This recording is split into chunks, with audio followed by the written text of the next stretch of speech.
ബി.ജെ.പിയിലേക്ക് കൂടുതൽ മുസ്ലിം യുവാക്കൾ കടന്നു വരുന്നതിൽ വിറളിപ്പൂണ്ട് ജിഹാദി ശക്തികൾ. ബി.ജെ.പിയിൽ അംഗത്വമെടുക്കുന്ന മുസ്ലിം യുവാക്കളെ അപകീർത്തിപ്പെടുത്തുന്ന വിധത്തിൽ നവമാധ്യമങ്ങളിൽ വിദ്വേഷ പ്രചാരണം ശക്തമാക്കുകയാണ് SDPI. ഇത്തരത്തിൽ പ്രചാരണം നടത്തുന്ന SDPI പ്രവർത്തകൻ യാസർ അറാഫത്തിനെതിരെ പരാതി നൽകിയിരിക്കുകയാണ് മലപ്പുറം വള്ളിക്കുന്ന് സ്വദേശി റിയാസ് കുറ്റിക്കാട്ട്. ഈ മെമ്പർഷിപ്പ് എടുത്തു കഴിഞ്ഞ് കഴിഞ്ഞാൽ ഇവന് നമ്മളെ ഫേസ്ബുക്കിലിടുക, നമ്മളെ ഇങ്ങനെ ഇവന് RSS സംഘടനയിലേക്ക് മുസ്ലിമിനെ റിക്രൂട്ട്മെൻറ്റ് ചെയ്തെന്ന് പറഞ്ഞ് ഡെയിലി ഇവന് ഫേസ്ബുക്കിൽ ഇങ്ങനെ ഇടുകയാണ്. എന്നിട്ട് ഓൻ്റെ വീട്ടിൽ ഓൻ്റെ ഭയങ്കര ഇഷ്യൂ ആയി. മുസ്ലിം ചെറുപ്പക്കാരെ ഞാൻ റിക്രൂട്ട്മെൻറ്റ് ചെയ്തിട്ട് എനിക്ക് RSS ഇത്ര പൈസ തരുന്നതെന്നൊക്കെ പറഞ്ഞിട്ട് ഭയങ്കര ഫേസ്ബുക്കിലേക്ക് ഒരു ജാതി ഇടലിടാം. ഇവനെന്ന് പറഞ്ഞു കഴിഞ്ഞാൽ ഇവനക്ക് നിലവിൽ തന്നെ 4-5 ക്രിമിനൽ കേസുണ്ട് പരപ്പനാടിൽ. പിന്നെ ശ്രീനിവാസ് വധക്കേസിലെല്ലാം മെയിൻ പ്രതിയാണ്. ഇവനെ ചോദ്യം ചെയ്തൊക്കെ വിട്ടതാണ്. ഇവൻ ഒരുപാട് ഇതിൽ ഭയങ്കര പ്രതിയാണ്. ഇവനെ കൊണ്ട് നമുക്ക് ജീവിക്കാൻ തന്നെ കഴിയുന്നില്ല.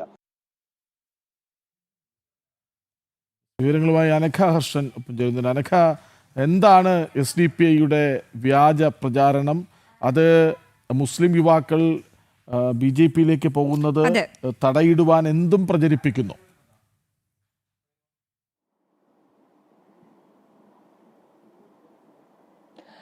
തീർച്ചയായും കൃഷ്ണരാജ്, ഈ മലപ്പുറം ജില്ലയിലൊക്കെ കഴിഞ്ഞ ദിവസങ്ങളിലൊക്കെ തന്നെ വ്യാപകമായി മുസ്ലിം യുവാക്കൾ BJP അംഗത്വം എടുക്കുന്നതിലേക്കൊക്കെ തന്നെ കടന്നു വരുന്ന സാഹചര്യം ഉണ്ടായിരുന്നു. ഈ സാഹചര്യത്തിലാണ് വലിയ രീതിയിൽ വിറളി പൂണ്ട് ജിഹാദി ശക്തികൾ രംഗത്ത് വരുന്നത്. അതിന്റെ ഭാഗമായി അതിന് മുന്നിട്ടിടങ്ങുന്നത് ഈ SDPI ആണ് എന്ന വിവരമാണ് പുറത്തു വരുന്നത്. ഇത്തരത്തിൽ BJPയിൽ അംഗത്വം എടുക്കുന്നത് ഈ CPM അതുപോലെ മുസ്ലിം ലീഗും ഒക്കെ വിട്ട് കൊണ്ടാണ് ഈ യുവാക്കൾ ഈ BJPയുടെ പ്രവർത്തനം, പ്രത്യേകിച്ച് നരേന്ദ്രമോദിയുടെ വികസന പ്രവർത്തനങ്ങളിലൊക്കെ തന്നെ ആകൃഷ്ടരായി BJP അംഗത്വം എടുക്കുന്നത്.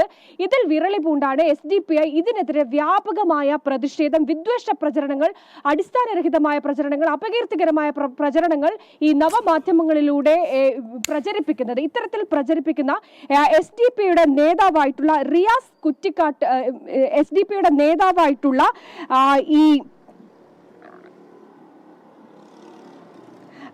SDPIയുടെ നേതാവുണ്ട്, മലപ്പുറത്തെ ഏറ്റവും പ്രധാനപ്പെട്ട SDPIയുടെ നേതാവ്. ഇയാളാണ് ഇത്തരത്തിൽ സമൂഹ മാധ്യമങ്ങളിലൂടെ വിദ്വേഷ പ്രചരണങ്ങൾ നടത്തുന്നത്. ഇയാൾക്കെതിരെയാണ് ഇപ്പോൾ ഇത്തരത്തിൽ BJPയിൽ എത്തിയിട്ടിരിക്കുന്ന റിയാസ് കുറ്റിക്കാട്ടിൽ മലപ്പുറം പോലീസ് സ്റ്റേഷനിൽ പരാതി നൽകിയിരിക്കുന്നത്. ഈ പരാതിയുടെ അടിസ്ഥാനത്തിൽ പോലീസ് ഇപ്പോൾ പരാതി സ്വീകരിച്ചിട്ടുണ്ട്. കൃത്യമായ അന്വേഷണം നടത്തുമെന്നാണ് പറയുന്നത്. ഞാൻ നേരത്തെ പറഞ്ഞാൽ യാസർ അറാഫത്ത് എന്ന് പറയുന്ന SDPIയുടെ പ്രവർത്തകനാണ് ഇത്തരത്തിൽ സമൂഹ മാധ്യമങ്ങളിലൂടെ BJPയിലേക്ക് എത്തുന്നവർക്കെതിരെ അതിരൂക്ഷമായ രീതിയിൽ വിദ്വേഷ പ്രചരണങ്ങൾ, അപകീർത്തികരമായ പ്രചരണങ്ങൾ നടത്തുന്നത് എന്നുള്ളതാണ്. അതായത് ഇത് RSSനെയും BJPനെയും എതിരെ വിദ്വേഷം ഉണ്ടാക്കുന്ന തരത്തിലാണ് ഇയാൾ നവമാധ്യമങ്ങളിൽ പോസ്റ്റ് പങ്കുവെക്കുന്നത് എന്നുള്ളതാണ്. ഇതിനെതിരെയാണ് ഇപ്പോൾ മലപ്പുറത്തുള്ള റിയാസ് കുറ്റിക്കാട്ടൂർ തന്റെ പരാതിയുമായി രംഗത്ത് വന്നിരിക്കുന്നത് എന്നുള്ളതാണ്. ഇത്തരത്തിൽ ഈ രീതിയിലുള്ള പ്രചരണങ്ങൾ അതൊരു രീതിയിലും മുന്നോട്ട് പോകാൻ സാധിക്കില്ല. ഇത്തരത്തിൽ നടത്തുന്ന SDPയുടെ പ്രചരണം മൂലം ജീവിക്കാൻ പോലും കഴിയാത്ത സ്ഥിതിയിലേക്ക് കാര്യങ്ങൾ നീങ്ങുന്നു എന്നുള്ളതാണ്. ഈ ഘട്ടത്തിലാണ് പരപ്പനങ്ങാടി പോലീസിലും അതുപോലെ മലപ്പുറം. ശരി അനഘ, ഈ വാർത്ത നമുക്ക് വരും മണിക്കൂറിൽ കാര്യമായി വളരെ